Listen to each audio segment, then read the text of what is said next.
Joining us now is writer and broadcaster Esther Krakue. Esther, thank you so much for joining us. What do you make of George Clooney there? Firstly, saying it was a mistake to have Kamala Harris running, but also claiming that Hunter Biden is a lie. Well, of course he is. We all know that. So is his dad. But he wouldn't criticise Hunter Biden any further than what he already did because that's not helpful to the Democrats. I mean, thank you, George Clooney. What's your assessment of all of that? Well, I'd like to transport us to a parallel universe where anyone cares what George Clooney thinks about anything really.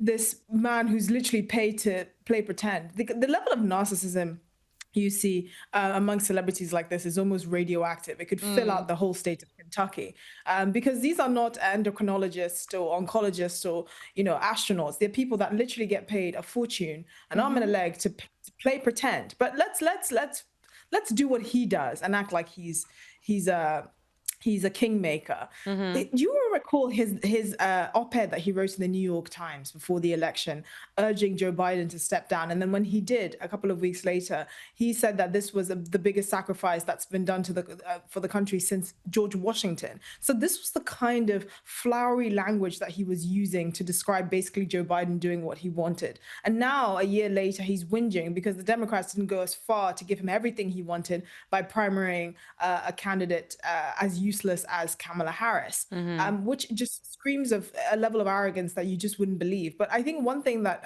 Hunter Biden got right, which is not a phrase I thought I would ever utter in my life, was why should we care what he thinks? Who is George Clooney? Who is this man that thinks that he can throw money about and give his opinion about who should have been primaried or who should have been made the Democratic nominee? As if this is not a country of 340 million people who live vastly different lives to the very gilded cages that these celebrities live in, who don't have net worths that rival that of small countries, who have to live with the consequences of voting for people that these individuals endorse. So in one way, it's interesting to see kind of this Hunter George Clooney spat and George Clooney kind of feigning the esteemed royal that's going to look down on a subject and not even dignify his expletive response to him with a reply. But on the other hand, it just shows the level of narcissism that we see in the Hollywood ranks. And you even see it now with President Obama, who for a long time fancied himself as sort of the kingmaker in the Democratic Party. He's calling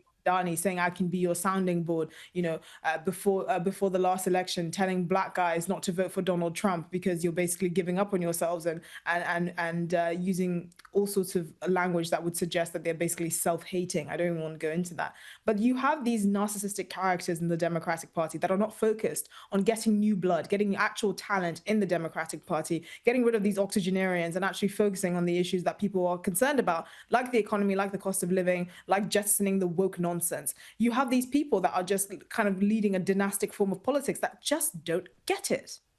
You're exactly right. I mean, the level of narcissism is astronomical.